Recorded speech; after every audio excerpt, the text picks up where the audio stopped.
In late 2024, investigators tracking online extremist chatter began noticing something unusual: an emerging digital community using coded phrases, violent memes, and recruitment games hidden within darknet forums.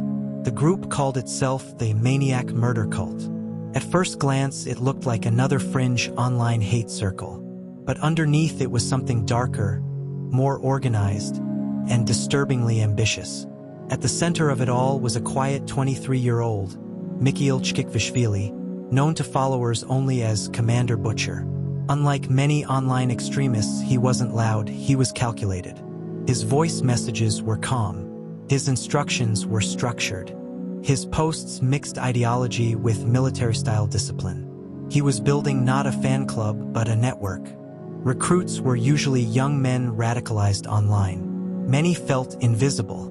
Commander Butcher turned that frustration into devotion. He promised them purpose, vengeance, and a place in the cleansing to come. He offered training modules disguised as gaming guides, propaganda buried in music playlists, and encrypted channels where he assigned missions.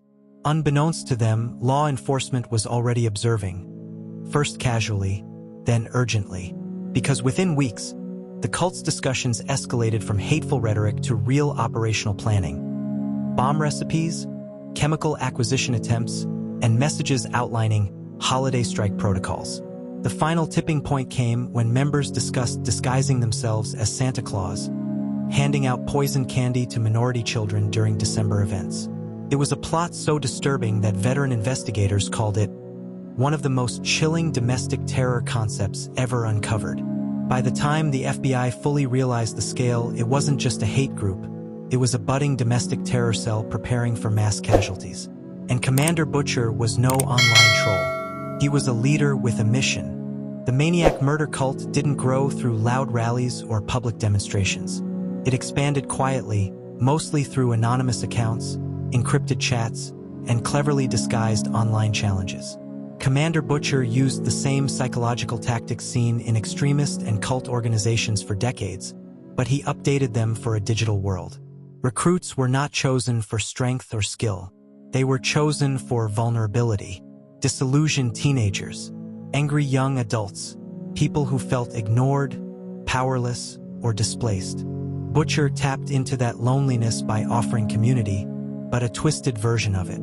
New members were told they were chosen fighters in a silent war. Every message reinforced the idea that they had finally found family, purpose, and mission. Indoctrination came in stages. Stage 1, awakening. Members were fed constant propaganda, videos, quotes, messages that framed America as a battleground where they were the only ones bold enough to act. Stage 2, identity recode. The cult pushed members to detach from family and friends. They were encouraged to adopt new usernames, new habits, and new language. Followers even greeted each other with coded phrases. Stage 3, operational readiness. Here is where it turned dangerous. Members were assigned quests, which on the surface resembled online challenges: scouting areas, mapping crowds, testing chemicals. Each task built their obedience and normalized violence. Butcher always positioned himself as the visionary, the man with the plan. He rarely appeared on video, never revealed his face, and spoke with chilling calm. That mystery only strengthened his control.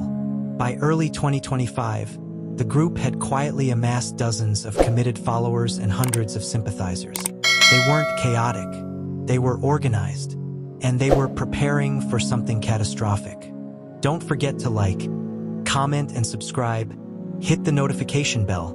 The FBI later described it as one of the most grotesque domestic terror plots ever conceived. It began with a message Commander Butcher sent to his top circle. December offers opportunity, crowds, masks, celebration, no suspicion. The idea was horrifyingly simple. Attackers dressed as Santa Claus would hand out poison candy to children at holiday events, specifically targeting racial minorities and immigrant communities. The poison of choice was still under debate. Ricin, cyanide, and homemade toxins were all discussed in chats. What made the plan even more disturbing was its symbolism. Butcher wanted to weaponize innocence, Santa, candy, Christmas. He wanted chaos, fear, and national outrage.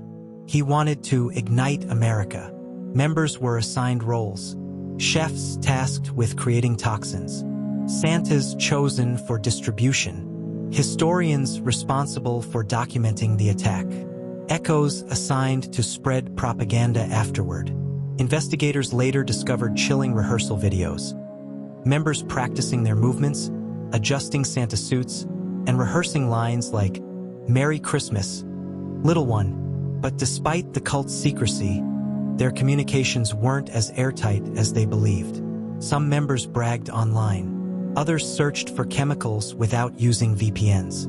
One recruit, overwhelmed with guilt, reached out to a crisis hotline and mentioned a Christmas purge coming. That was the moment the FBI moved from monitoring to intervention. Using digital tracing, undercover infiltration, and surveillance, law enforcement pieced together the full scope. The attack was real. The timeline was real. The poison acquisition was underway. The cult wasn't weeks away from attempting an attack. They were days away. The operation to stop them would become one of the most intense domestic terror takedowns in modern U.S. history. Once the FBI realized the cult was preparing to act, federal agencies moved quickly. A joint task force was formed: FBI counterterrorism agents, cybercrime specialists, state police, and even postal inspectors who had flagged suspicious chemical shipments tied to cult members. The plan to dismantle the group required precision. A single mistake could trigger panic or force the cult to accelerate their attack. Step 1. Digital penetration.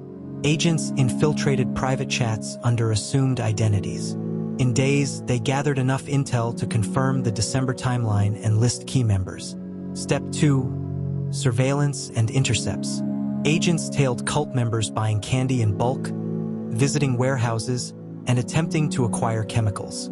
Undercover officers even intercepted a delivery containing precursor materials. Step 3. The break point.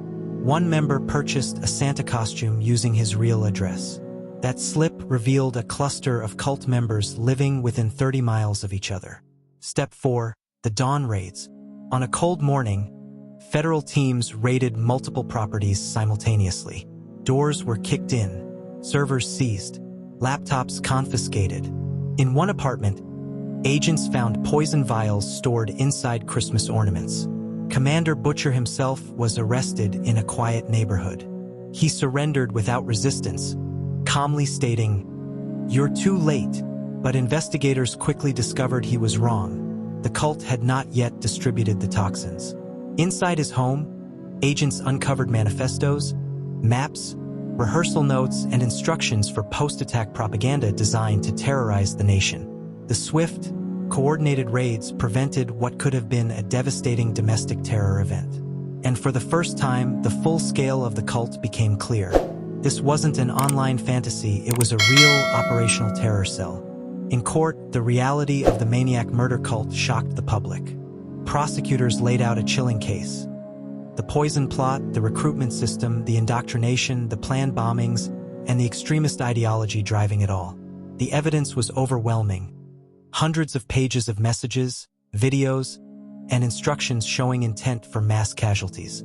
Commander Butcher pleaded guilty to multiple charges, including conspiracy to commit acts of terrorism and attempted use of chemical agents. He now faces up to 18 years in federal prison. But even as he sat silent in the courtroom, experts warned that the danger wasn't fully gone. Because the cult was never just about one leader, it was about an ideology that spread through the internet like wildfire. Some followers disappeared when the arrests happened. Others are still active online, trying to resurrect fragments of the group on encrypted platforms. Investigators admit it openly. The cult's digital footprint remains a threat, yet there is a different side to the aftermath, one filled with relief. Parents who feared what could have happened during holiday celebrations. Community centers that had unknowingly been scouted. Local police who had no idea how close they were to a mass poisoning event.